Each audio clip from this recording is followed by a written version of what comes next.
So far, we have discussed two of the lowest realms in cyclic existence. We've discussed the hell realms, both the hot and cold and the individual and varied hell realms. And again, we have discussed these in a very condensed form, the Kellogg's cereal box top version, and which seems to be part and parcel for our busy lives. It seems to work. And then we discussed the realm of the hungry ghosts. And we also discussed that in each of these cases, one is not arbitrarily cast into a realm. One is not cast into a realm as punishment if one does not do certain things. It isn't as though there were an old man on a throne somewhere just looking down at you, waiting to cast you into the pits of hell or something like that. When we speak about revolving in the 6 realms of cyclic existence, and we talk about, for instance, the hell realms and the realms of the hungry ghost, and also the higher realms, the pleasure realms, the different realms of experience that one might have, we are not talking about punishment and reward. We are talking about causality. We are talking about result that comes from cause. In the same way that when we drop an object and perceive that it touches the ground, we automatically understand, because of our experience, that it has reached the ground because we have dropped it. We know that if the object were sitting here without any other interference, it would most likely not drop. This is what we know. So we, in our own way, on a superficial way, we have an understanding of cause and effect, but very few of us, and that even includes Dharma practitioners, spiritual practitioners, have learned the knack, and it is a knack, of being able to disengage the mind from the apparent superficial view into that view that is deeper and more profound and more connected to how reality actually manifests as we see it. We need to understand the deeper levels of cause and effect relationships and how they occur within the context of our continuum or our lives. So we have come to understand that the hell realms basically are experienced due to the cause of hatred. The kind of hatred that would cause one sentient being to harm another. And we talked about the kind of hatred that is like the all-pervasive, constant, habitual hatred a person seems to be born into and seems to grow up with and seems to die with. The kind of hatred that is typified by, say, something like the Ku Klux Klan. Their hatred is pretty universal. They hate everybody but themselves. It goes out, it's constant. They usually are born into that. They usually are taught that their entire lives. And it seems as though it has come to them, but in fact, it is an indication of the severe habitual tendency of hatred within their minds. Of course, a life lived like that cannot have a positive result. In the same way that if you were to watch a movie, and I'm sure this has happened to you, that you watch a movie that has a tremendous amount of hatred and violence in it, really those movies that they're making nowadays, the ones where it seems like the director has just sat down and think, how can I get as much gore into this as possible? How can I possibly make this as disgusting as it can possibly be? That to me, that's what seems to be happening with the movies nowadays. Having experienced a movie like that, many of us will later on have nightmares due to being influenced by that movie, due to the cause of that movie.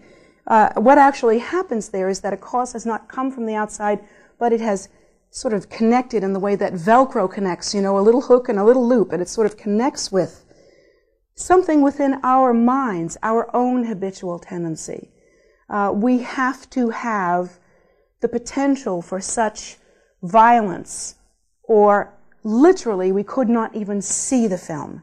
It would never come to our minds.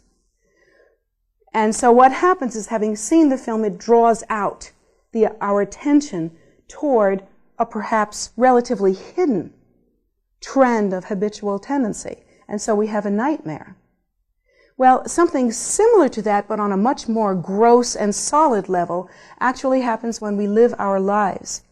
If we live our lives allowing either the heavy weight of hatred, habitual tendency of hatred, or the heavy weight of the habitual tendency of grasping or greediness to be the guiding force of our lives, to be the focus of our lives, and many sentient beings do, this is not uncommon, then in that case, it is very likely that during the bardo, the same exact phenomena as happened in order to contribute to the nightmare would then happen at the time of our death.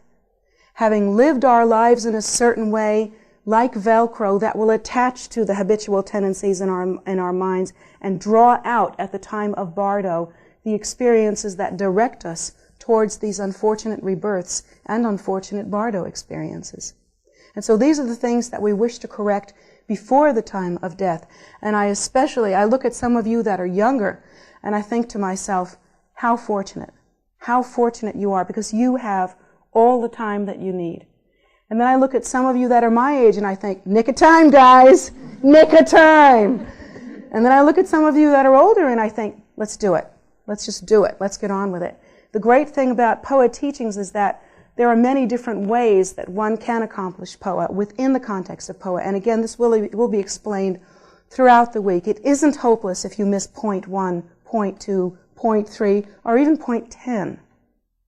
There are different remedial acts that one can engage in now in order to prepare oneself for the eventuality of literally meeting one's own mind, which is what one does at the time of death. So there are many different recourses that we have, and we're going to begin to study them. First, we need to complete the preparatory or foundational teachings in order to understand why we must exit cyclic existence, why we are hungry for Dharma, why we should be hungry for Dharma, and what is the condition of sentient beings and our own condition. So these are the preliminary teachings that we must accomplish. All right, then of the 6 realms, we have already covered the 2 lower realms, the realms of the hell realms and the hungry ghost realms. And you should remember that while I have given you general guidelines for each of the realms and each of the kinds of experiences, they vary to the extent that individual karmic patterns vary. Literally, the experience will be slightly different with each different person. So what I can give you are general guidelines and general rules, but each person does experience differently according to the habitual tendency of their mind, the veil of karma that has covered the mind due to the force of one's own habitual tendency and the activities of this life, and even the thoughts at the time of death. And particularly the habit, the way that you conduct yourself now in your mind.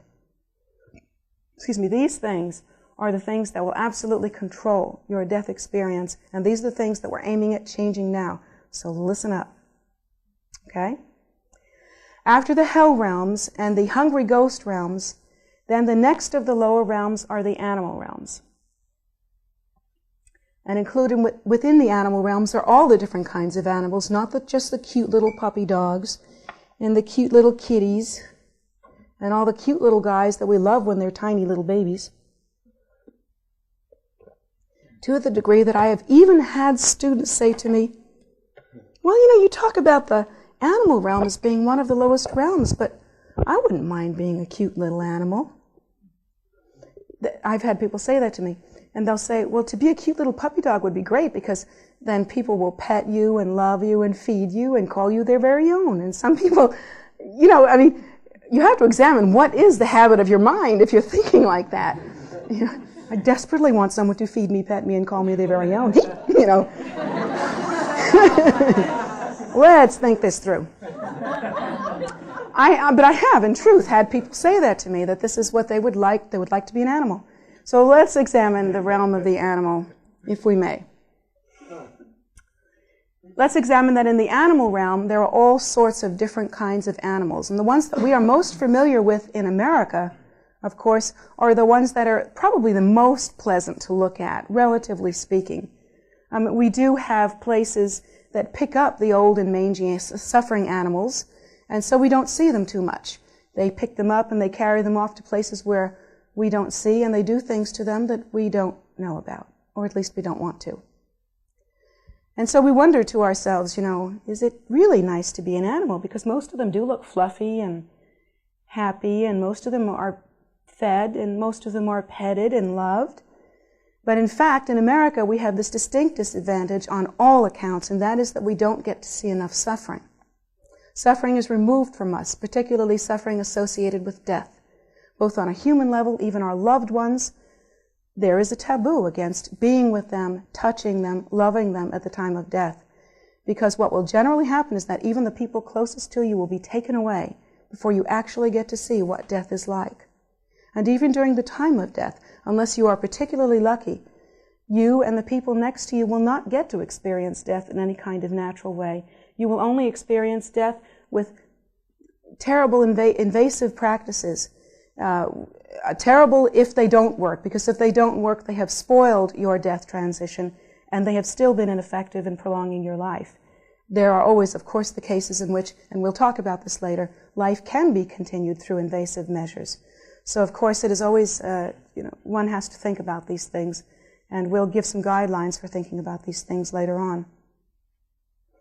But in fact, where it concerns animals and other life forms, we just don't get the depth of suffering with cyclic existence. So let's think about animals different and other than the ones that we generally see. And then we'll talk about the ones that we generally see. A good example of that is something that I experienced when I went to India and Nepal. I spent some time there receiving teachings, and it was quite a remarkable situation because I had never seen animals in the way that I saw animals when I went to India and Nepal. I had never seen this. I remember one of the things that I saw, one of the first things that I saw after I recovered, or tried to, from the suffering I saw human beings in, was to see the suffering of animals in this way. It is in an Indian society, and also in a Nepali society, in any primitive society, there's a much stronger relationship between humans and animals. In fact, animals are depended on for their strength, for their meat, for their hide, for their flesh. Particularly, they are depended on during the course of their lives, not only in their death, but during the course of their lives, to help human beings. And there are many animals that have no choice but to sacrifice their entire lives in order to help others. They are literally beasts of burden. For the first time in India, I saw a bullock pulling a cart. And I saw that the bullock customarily is painted. The Indian people are very childlike in certain ways. And they like to decorate. They like to paint things up. They like to make things more fun, to make their existence less poverty-oriented and less bleak. And so they decorate their animals. And I saw that the horns were painted, and that on the horns were these little tassels, and every time the animals shake their head, the tassels would spin around. And they had interesting things draped on them, and their hides were fastened with bells and different kinds of, sort of like, I remember seeing something that went around the animal's neck, and the only purpose of it was adornment, and that it had lots of heavy things on it in order to make noise and adorn the animals. The animals themselves were not only painted in this unnatural and adorned in this unnatural way that I'm sure if they could speak they would not be thrilled about, but also they are encased. They were encased with a great harness that fit onto them, and in some cases would fit into their mouths and actually pull their flesh back to where you could see pus and fluid and bleeding coming out from the sides of their mouths. The animals were pulling, oftentimes you would see one bullock or perhaps two, pulling a cart that for one thing was so old and broken down that you could see that there was no ease in pulling it. I mean, even if the cart were empty, it would be very difficult to pull because it was an old broken down thing and the wheels don't work very well, that sort of thing. But even more than that, you could see that the carts, the things that they were pulling, had to have weighed more than the animals, had to have been a heavier burden than the animals could easily carry. And you could see the sweat on the animals and the foam of their sweat and the pulling and the straining and the owners behind them whipping them, constantly whipping them to pull more, pull more. And they're not pulling down super highways either. They're pulling up hills and through marshes. And this is the life of these kinds of animals. Do you think that there are only one or two bullocks in the world that help people to get through their lives. There are uncountable animals that get us through our lives at the cost of their happiness, safety, and freedom. And this is the lot of the animal kingdom. Furthermore, we think about oysters. Oysters are farmed and grown for their flesh. Their bodies are obviously they have the instinct to protect themselves. And so if they have the instinct to protect themselves, we must logically assume that they have the fear of being unprotected in some form or another. These oysters have developed around themselves a very hard shell with which to protect their tender hearts, their tender middles, and yet human beings, without qualm, pull them out of the water, which is their natural element, cut and rip open their safe shells, pull their soft flesh out, and eat it while it is just newly dead. And so these animals, even if they could practice Phowa, would never have that choice. They would never have a chance. There would be no time. That is characteristic of the lower realms. There is no space, no time, no opportunity to practice due to the condition of the mind. Furthermore, these little oysters are sometimes farmed only for their pearls. Their bodies are open, grains of sand are shot into them, and it makes them so uncomfortable that they have to form a pearly covering around it in order to make it bearable. And this is the lot of the animal kingdom. So you can see that you do not, in fact, wish to be reborn an animal, do you?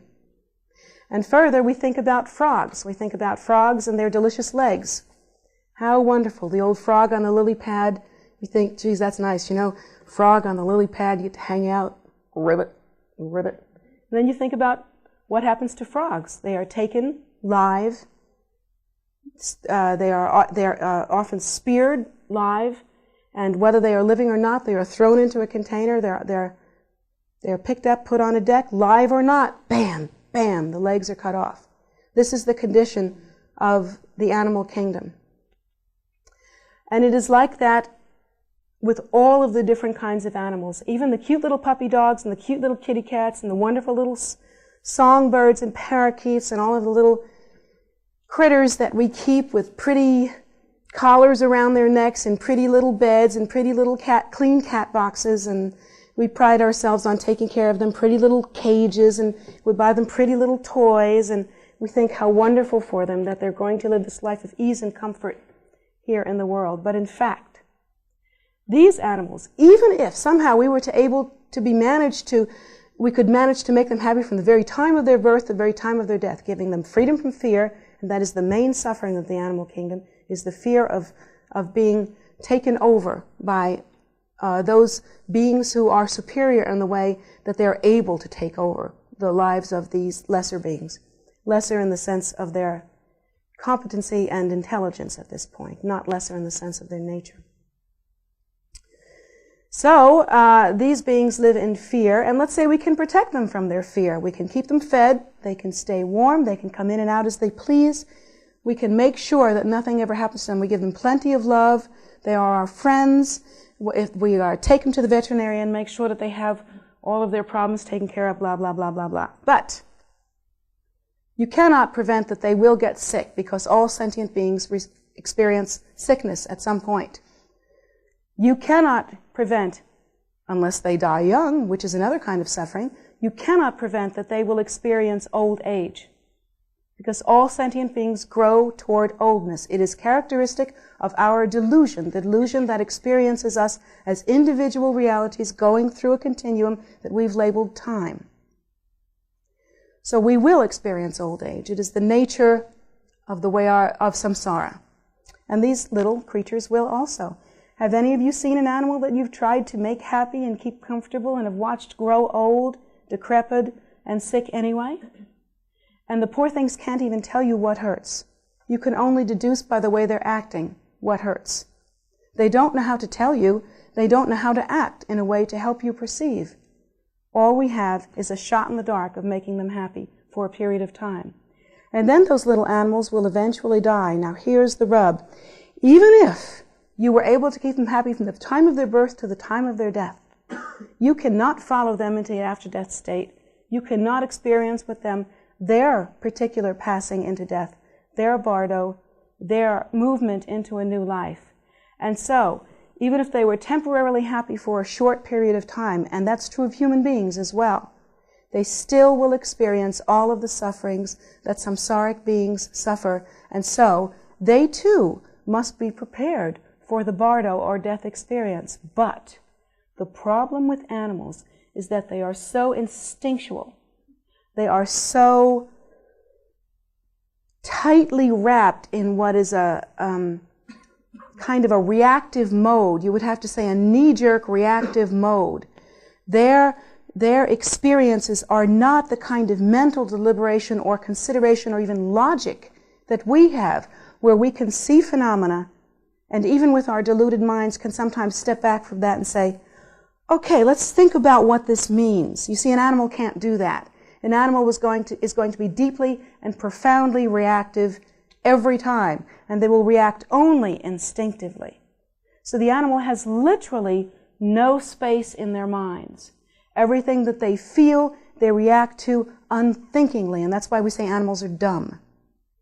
It isn't because they're less than us. It is because they're unthinking. They react only instinctive, which is a kind of a coarse, gross, inconceivably heavy form of emotion. In that emotion comes from instinctual reaction. And emotion is the outgrowth of that. So instinctive reaction is even heavier, even more demanding. And you know how you can't help reacting emotionally. Instinctive reaction is much heavier than that. You can't even think about hoping to react any other way. You see what I'm saying? It is an automatic and profound knee-jerk reaction. So the animals literally cannot practice Dharma. Now we spoke about the little bug crawling on the arm of the Buddha earlier today, and what that actually means. You would think, oh, I'd give anything to be that bug. Love to be that bug crawling on the arm of the Buddha, because then salvation is right there. And I have to say to you, yeah, right there. Right there. Not within, where it has to be. Because that is where it has to be. One must recognize one's own Buddha nature. To be crawling on the arm of the Buddha is useless. That bug will still age. That bug will still die. That bug has no room or fortune or leisure of mind or spaciousness within the mind or capacity to practice Dharma, to learn Dharma, to accomplish Dharma, even if they are within the very mouth of the Buddha. Because realization is accomplished by awakening to one's own primordial wisdom nature. And the apparent reality of a bug, wherever they are, is the apparent reality of a bug. Likewise, even our own animals, our own pets, they are happy, and many of us have taken them around the stupa so that they can receive the blessing of having gone around the stupa, and that is some help, and I thank you for that. Many of you have said, Om Mani Padme Hum to the animals, knowing that once any sentient being has heard Om Mani Padme Hum, it is absolutely only a matter of time before they enter onto the path and begin to practice Dharma. So many of you have given your animals that great blessing. But still, even though you have done that, we still are not able to liberate these animals because these animals cannot liberate themselves. They cannot practice Dharma. Now, the only exception to that rule, of course, is in the case of a lama, that is not an ordinary practitioner, but a lama who has themselves not only practiced Phowa and received the signs, but also crossed the ocean of suffering and returned for the sake of sentient beings. That is to say, they have accomplished liberation. In some cases, a lama, through the force of their own meditation, can take part in the liberation of an animal, even though the animal itself cannot practice. However, you must understand the only way that that would be possible is if, even though that animal were appearing as an animal, it had previous experience with practice, and it has the karma for this event to occur. That's the only way it can happen. And it depends on the force of the individual's karma. Literally, if your karma were not like that, if you did not have the kind of karma necessary, all the Buddhas and Bodhisattvas could be around you on your deathbed and push or pull or whatever, and the result would not be perfect. And it is because that door opens from the inside, you see. And only you can open it. In the same way that no one can take your Buddha nature from you, neither can anyone force it down your throat. So, in the case of the animals, they themselves are actually helpless. They suffer from being beasts of burden, from our taking their bodies for food. They are harvested like objects, and they have no hope in order to accomplish Dharma. And this is the suffering of the animal realm. The next realm is actually the human realm. Now it's funny because in the ascendancy of the different realms, although the human realm is not considered a lower realm, it comes after the three lower realms, and we tend to think staircase. We're just like that. That's just how we're set up. It's one of our big problems. So when we hear the human realm, we think, oh, well, I guess humans are not that much better than animals. Maybe we should try to go higher. And then we sort of think in a worshipful way of the higher realms. But in fact, I will tell you right now, as I begin to talk about the human realm, that the human realm of all the realms, even though there are other realms that are more pleasurable, the human realm is the superior realm. And it is the superior realm because only in the human realm does one have enough spaciousness or the potential to accomplish spaciousness within the mind.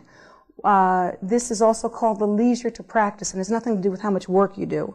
It has to do with the spaciousness in your mind. So only in the human realm is there the kind of mind that can compute the factors necessary in order to create the spaciousness necessary, in order to contemplate and practice Dharma, which is necessary. Only in the human realm is that possible. Now, once again, by way of explanation, this has nothing to do with how busy you are. Because people will say to me, well, this sounds great, and I'm real excited, and, I'm just a real excited kind of person, and I wish you well, but I don't have time to practice Dharma because I'm very busy. And that really is what people say. I don't wish you well, it's wonderful, thank you for doing this, but I don't have time to practice Dharma. And they think that because of that, they don't have the leisure to practice, and they make a decision based on that idea. And pretty soon, before you know it, our entire lives have gotten away from us, and we've been busy, but we have not practiced any Dharma or prepared for our deaths. And now we're coming to the part of our lives where suddenly we're getting ready to face our death, and we realize that everything that we've accomplished has added to our lives, but now we can't take our lives with us. Not one piece of it. And we're unprepared for our death. And that is one of the terrible things that can happen during the course of our lives as a human being.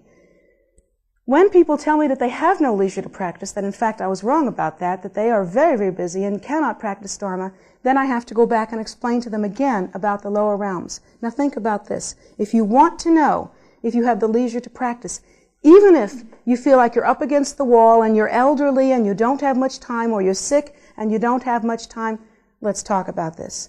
Compared to the other realms, you still, even now, perhaps one day before your death, have the leisure to practice, have the leisure to prepare, where the other realms do not.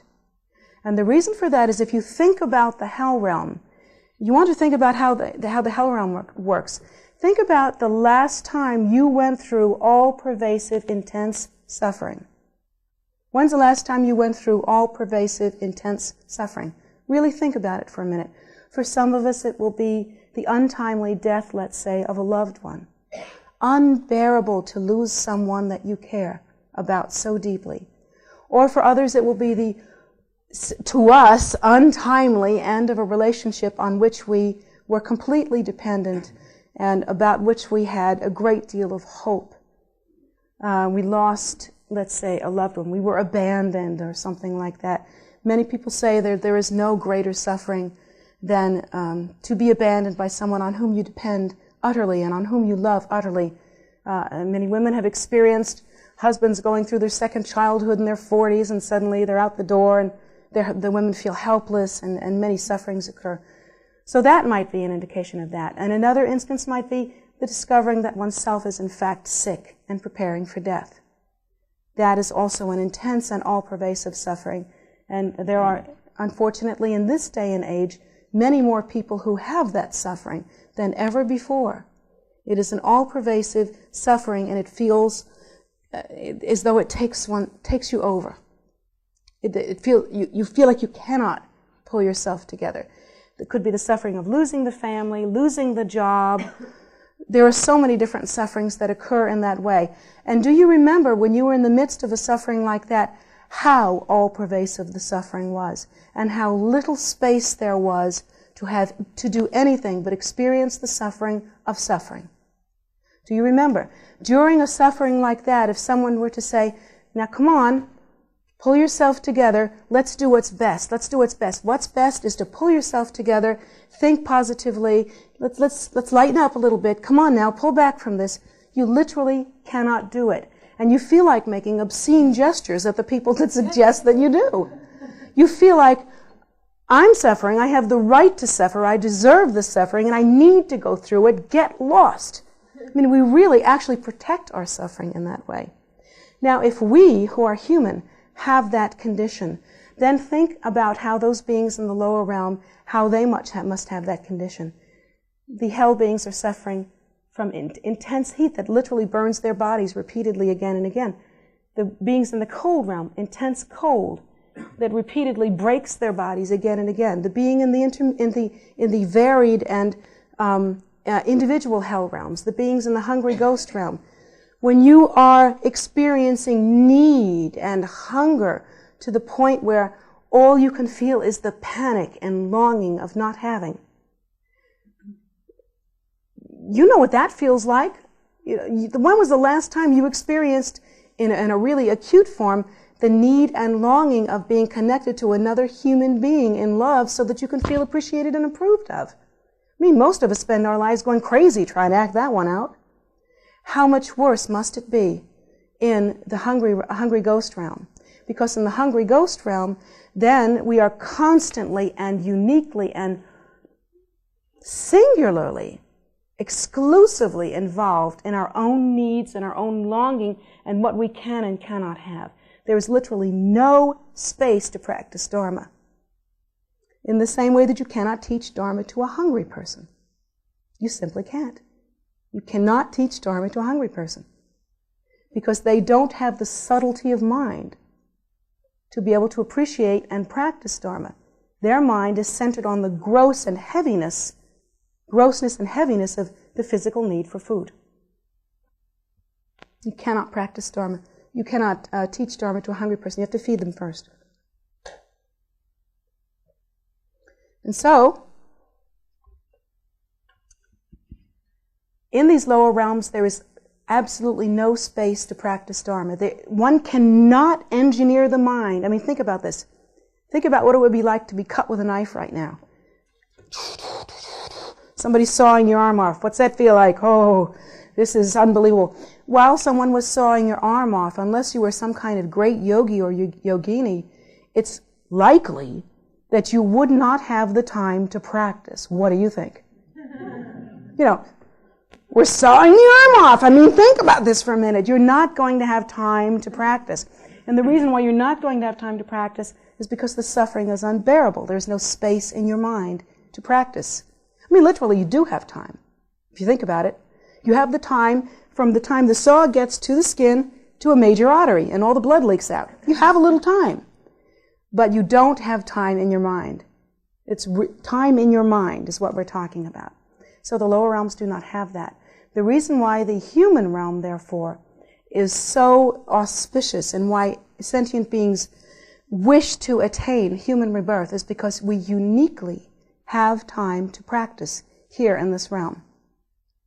If only a moment, if only a day, and that does not indicate how well we will practice, yet still we have the capacity for practice, and that is unique to this realm. Now, in the human realm, the main suffering of the human realm, believe it or not, even after we look at the traditional sufferings of old age, sickness, and death, and these are sufferings, you'll know it when you get there.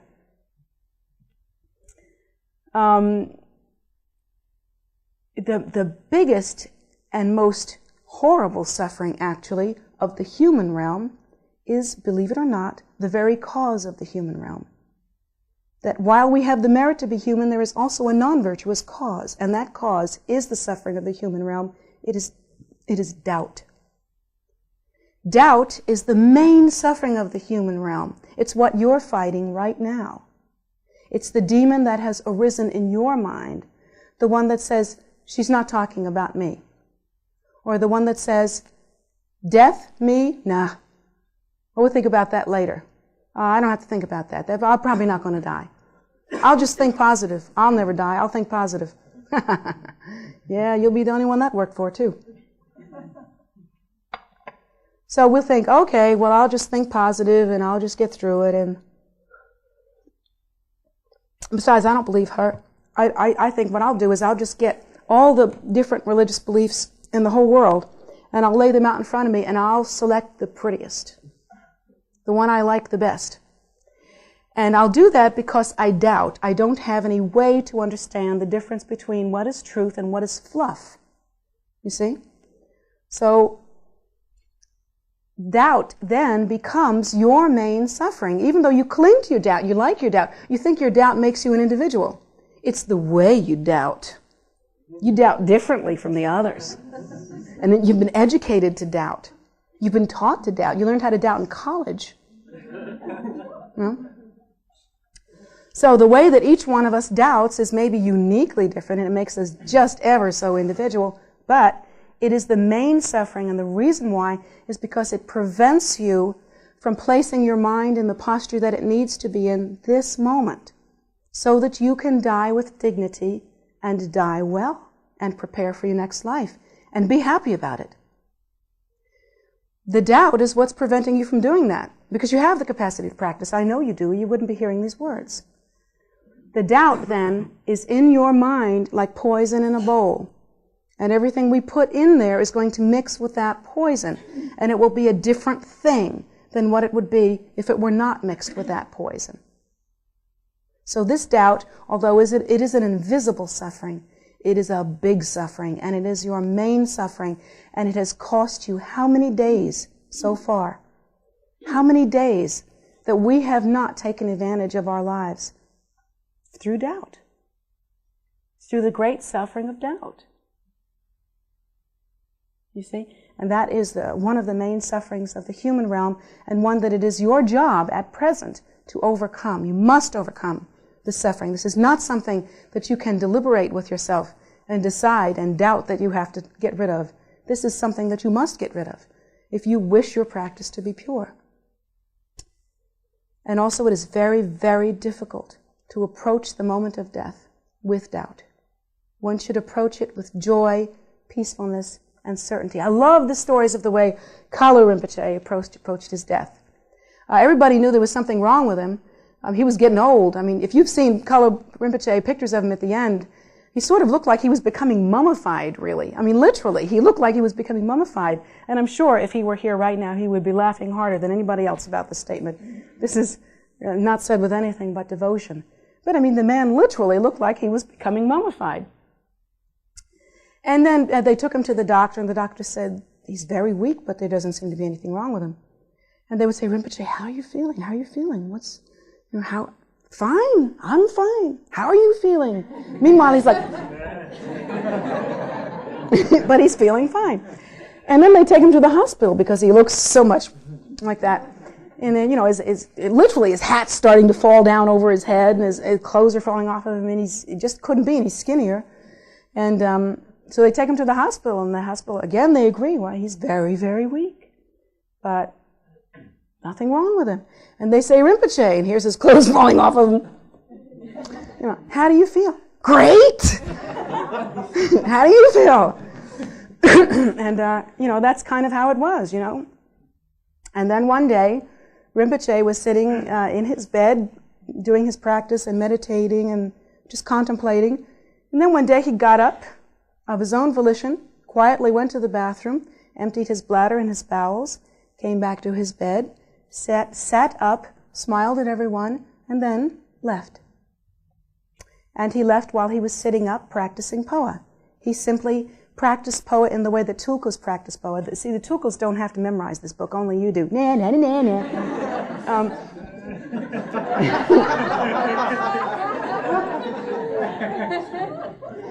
The Tulkus, they just go. They go. They transfer the consciousness literally, and this is the true way to practice Phowa, from ignorance into bliss. They go. And they go because their minds are such that there is nothing, there's nothing holding them back.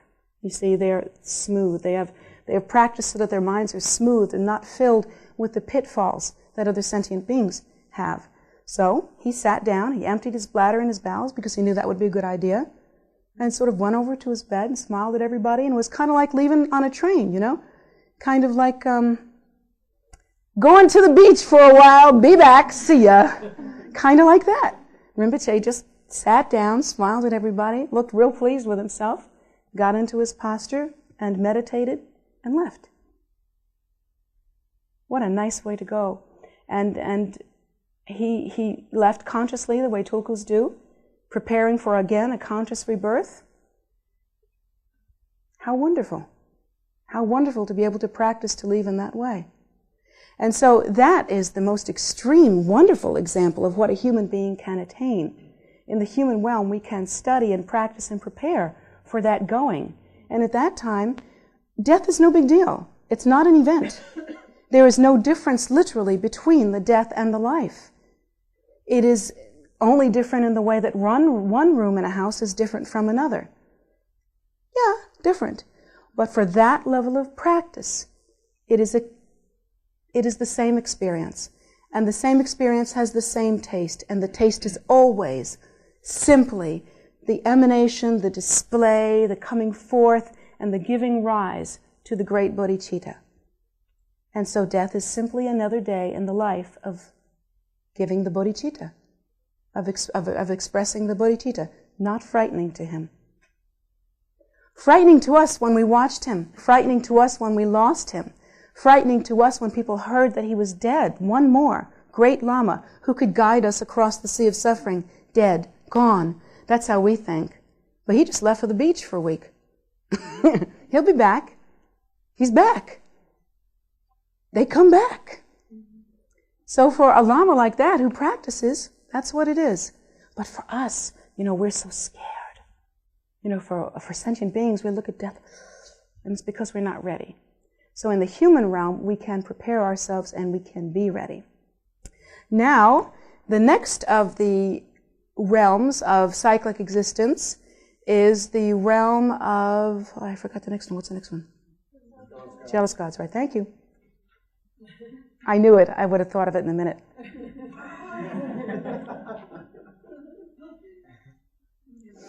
So that is the realm of the jealous gods. And unfortunately, the jealous gods have a mixed bag of tricks. The jealous gods are kind of interesting because in one way, they are powerful. They're a little bit like the story of the old Jehovah God as demonstrated in the Old Testament. They're very powerful. They can turn someone into a pillar of salt. They could do that sort of thing. They manifest magical powers, and they are very powerful. And there's a certain kind of buzz or excitement or happiness or something that goes with that kind of power. You know what I mean? Like the difference in the experience of a person who is impoverished to the point where they simply cannot do anything. They have no power in their lives. They can't even buy a loaf of bread. They don't have the power to do that. The quality of that person's life is going to be different from the rich person's life, where they have the power to get whatever they want to.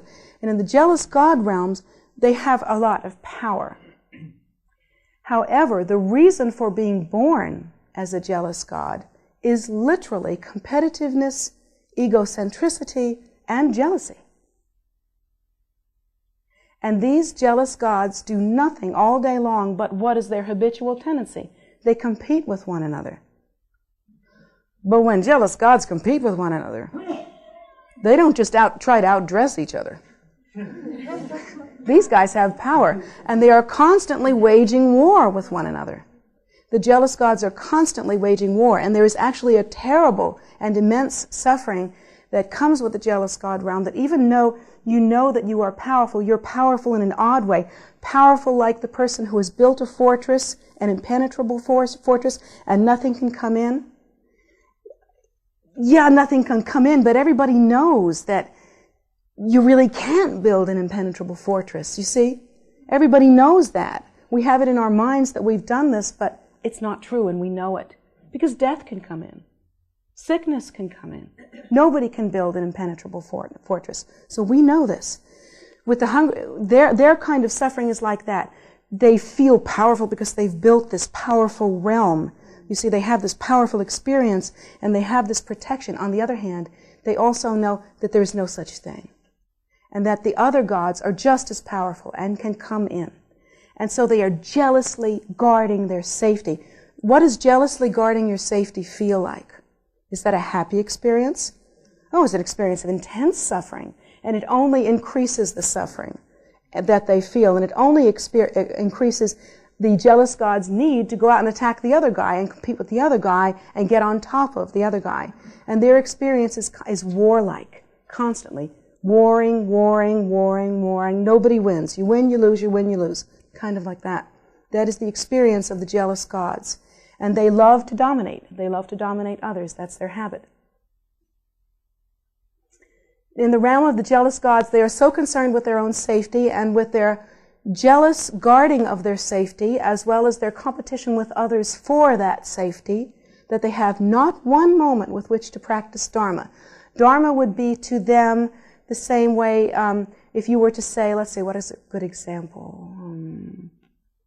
Let's say if you talk to a warrior type that was schooled only in being a warrior. Okay, back to Star Trek. What do you say?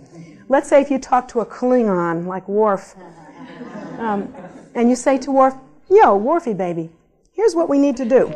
Instead of you being a warrior with all your stuff on, you know, he wears all this stuff and looks very powerful. Why don't you sit down and meditate gently like a little girl?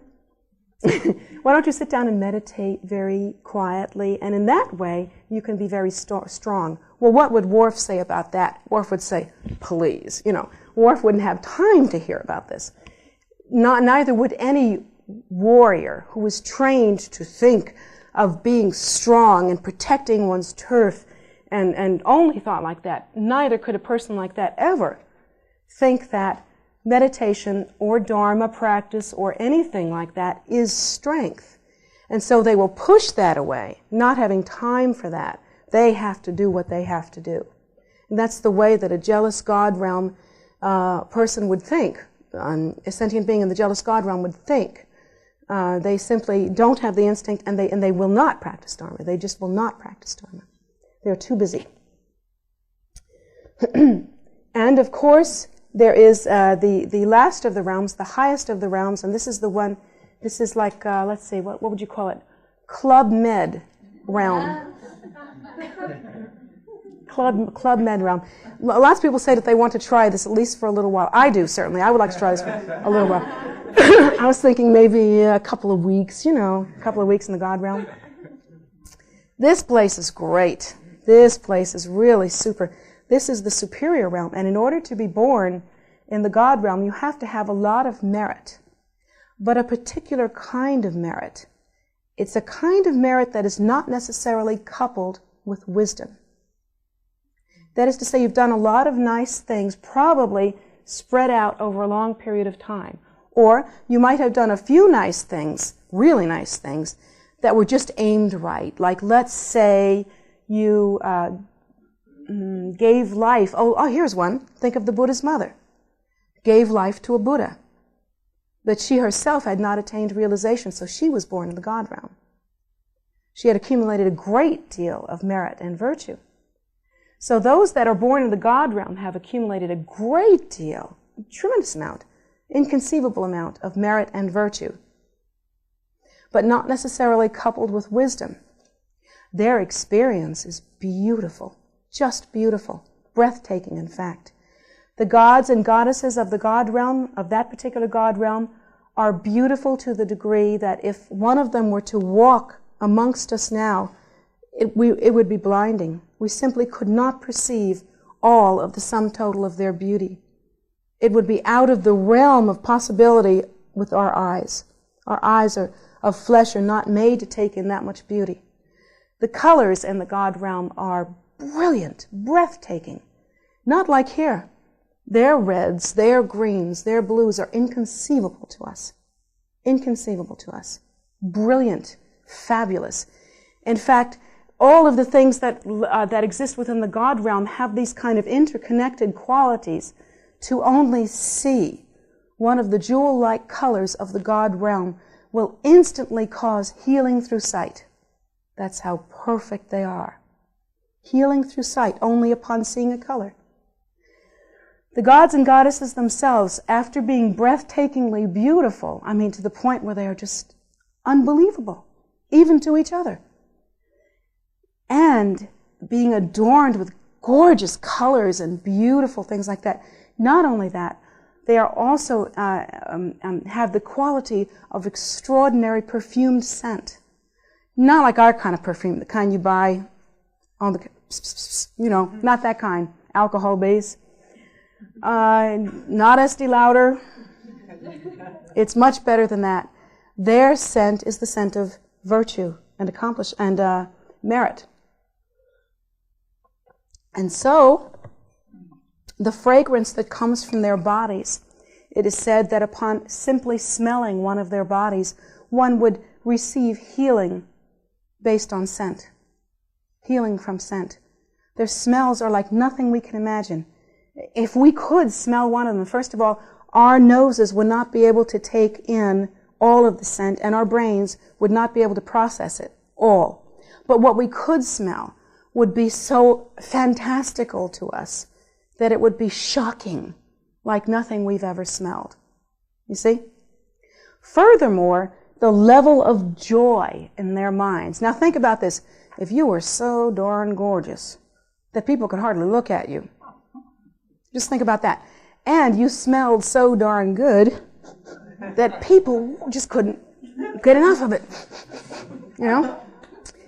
Not only that, but you don't change. You're always gorgeous. You don't have bad hair days in that realm. You don't have acne in that realm. Nothing changes. You don't age. It isn't like that until the very moment of transition into death. And here's the draw. Doesn't that sound like a great place to go? Let me tell you a couple of other factors about the God realm. On the God realm, you see how here I have my lemon water and I have my ever popular coffee. Remember in the hungry ghost realm, I told you that this appearance to a hungry ghost, even though it's the same thing, it is the same nature, same stuff. To a hungry ghost would appear like a glass of pus or something horrible like that. But to a human, it would appear like water. You say, well, that's what it is. That's because we can really perceive. No, this is Buddha. So we perceive it as water to nourish our bodies. However, what would a god or a goddess perceive this as? This would be to a god or goddess delicious beyond anything we could conceive of. Furthermore, it would be the nectar or elixir of life. One sip is healing upon taste. Healing upon taste. One taste of this liquid in the God realm will heal every single ill, if there were ills in the God realm. And it's because of the condition of their minds. Remember, our perception is because of the condition of our minds, not because the object has changed. So everything they eat, the music, there's music in the God realm. It's nothing like the music you hear here. Not even the best music, not even the finest, most uplifting classical music. Nothing like what we have here. The music in the God realm is, again, healing upon hearing. Like nothing we can imagine. Celestial. Words don't explain. So, doesn't that sound like a great place to go? I mean, Wouldn't you love to go there? I definitely feel like we ought to have at least 2-week passes. Something, if we knew we could get back in pretty good shape. Well, let's talk about the drawback of the God realm and why you actually don't want to go to the God realm. Because in the God realm, they are so filled with pleasure, they can't practice. If you were to say to a person, you should practice for Dharma because even your life in the God realm will end, and it will, and wait till I tell you how. Even your life in the God realm will end. They wouldn't be able to hear. They're so deluded and intoxicated with the product of their virtue that they can't hear those words and they don't compute them. They can't take them in the same way that we couldn't take them in when we were younger and not feeling as though our lives were forfeit. When we believed we were going to live forever and couldn't hear about how you had to prepare for death. But much more so, they can't even compute it, they can't take it in, it ain't happening for them. Plus, they don't have the space in their minds to even consider practice, to even stop experiencing pleasure long enough to say Om Mani Padme Hum, which would liberate them from that delusion. They can't do it. They simply cannot do it. Now, what happens to the hungry ghosts? What is their lifetime? Their lifetimes are very, very long. It's the same at the high end and the low end of cyclic existence. Generally speaking, the rebirth in the hell realms and the hungry ghost realms are quite long. Our lifetime would be like a day in a year of their life. It would be very, very long. It's different with each of the different realms, but it's quite long. Same for the God realm. For the God realms, the lifetime can be as much as an aeon. Nobody's real sure how much an aeon is. People keep asking me, I don't know. Tibetans have one idea, Westerners have another idea. It's a long time. Trust me on this. So the God realm, so the gods and goddesses can live in that realm for aeons. There are many stories of the different gods and goddesses that have lifespans of two kalpas, or 2,000 years. There are many stories like that. And then upon their death, another one takes their place in the very same form. And none of us realize that the gods and goddesses are in fact dying and being reborn. We think they live forever. And what happens then actually is after the time is used up, and here's how it works. It takes a tremendous amount of virtue and merit, once again, to be reborn in that God realm. So what happens is during the course of their lives, they are burning that merit and virtue up, much like an 8-cylinder car going uphill. Remember what those guys were like. You burn a lot of gas. And so they are literally burning merit because their lives are so pleasurable, they're spending it like money, just buying everything. You see what I'm saying? If you were spending your money on a poorer life, or spending your merit on a poorer life, there wouldn't be so much expense. But they're spending their merit on this extremely pleasurable life, and there is a continual outpouring of one's merit, or using up of one's merit. So what literally happens is that at the end of this span, when one's merit and virtue is completely exhausted, then suddenly the gods and goddesses begin to wake up from their pleasure experiences, though waking up from an erotic dream. And suddenly you find yourself in your own bed and you're wondering, what's going on here? That kind of thing. Or a pleasure or an extremely pleasurable dream. The gods and goddesses have the same experience. Suddenly they are shaken and they look around and they see. And at that time, they are not only able to see all of the God realms, which they do have the power to do, but they are also able to see down toward the other 6 realms. And then, and only when they have already used up everything they've got, do they finally see that they have used up all of their virtue and merit, and that they are about to fall into the lower realms. And that's the only time that they are able to see that, is right at the time of death. And it's because they're having that actually using up all of their virtue and merit gives them that moment, that pause, that removal from the drunkenness of pleasure to where they can see. Suddenly, all the other gods and goddesses move away from the one who is having that experience. Here's why. Suddenly they are not so beautiful. Their beauty begins to decay in the same way that our beauty begins to decay as we age. Their beauty begins to decay and their smell begins to change. And we don't notice this, but here, as physical beings, we carry with us the scent of death always. We do. To those who have that ability, we carry with us that scent, because our bodies are in process, and there's always some part of our body that is living and dying in cycle.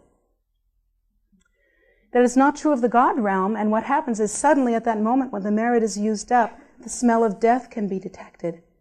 And all of the other gods and goddesses who do not have the capacity to register that distress because they are still drunk with the pleasure realm, move away. They simply can't see you anymore. And not only does the poor sentient being realize what they are about to experience, but they also realize that they are utterly and completely alone. And that is a grave and great suffering for them. They are abandoned. And then they do fall, and at that time, they have no virtue and merit left to cash in, but they've used it all up in the God realms. And their experience for a period of time after that is quite negative. So this is why we do not wish to be reborn in the God realms. Even though it would be great to take a vacation there, I'm ready, we could go right now. Still, you do not want to be reborn there, and it is better to think in a realistic way. If you were to think, oh, I would like to have a vacation right now, I would like to go to the beach, but you knew for sure that going to the beach would end your opportunity or would cause you to suffer greatly later on, it would be smarter to choose not to go to the beach, even though you want to go. So it's like that. The only realm worth aspiring to is the realm of human rebirth, because it is only and uniquely in human rebirth that we can practice Dharma, and it is only and uniquely in the human rebirth that we can aspire to and look forward to being able to benefit sentient beings. These, in a nutshell, are the sufferings of cyclic existence. Now, this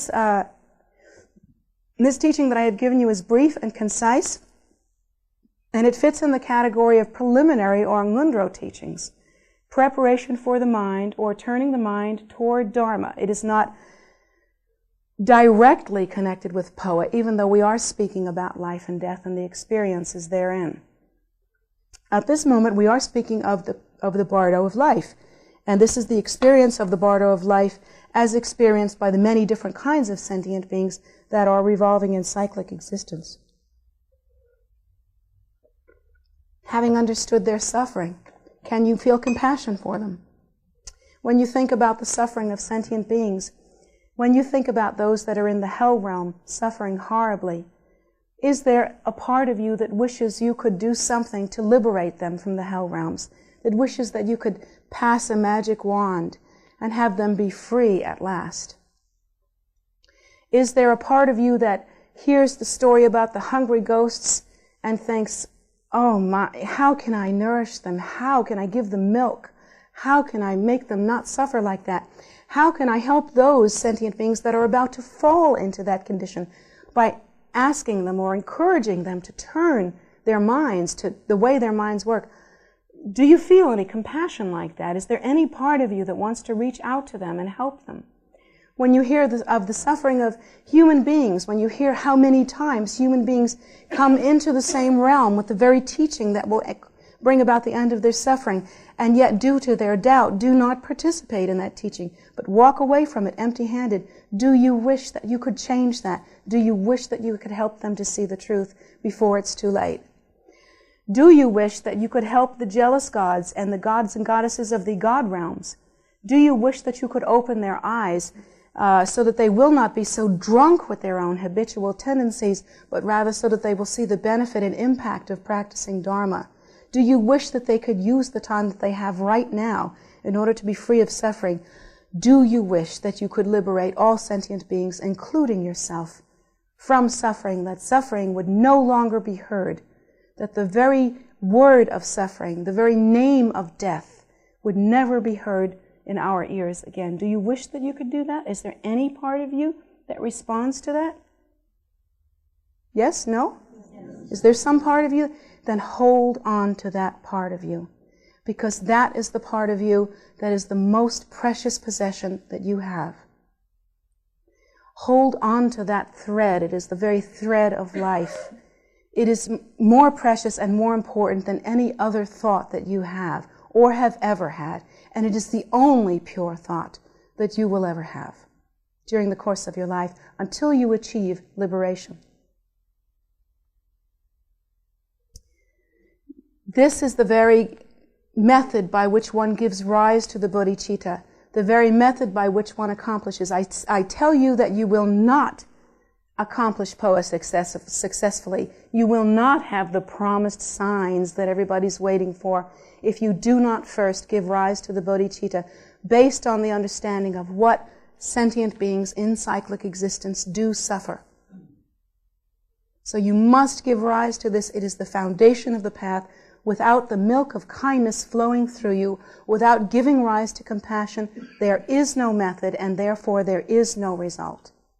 So that is why this preliminary teaching, although it is general, must be included with the Phowa.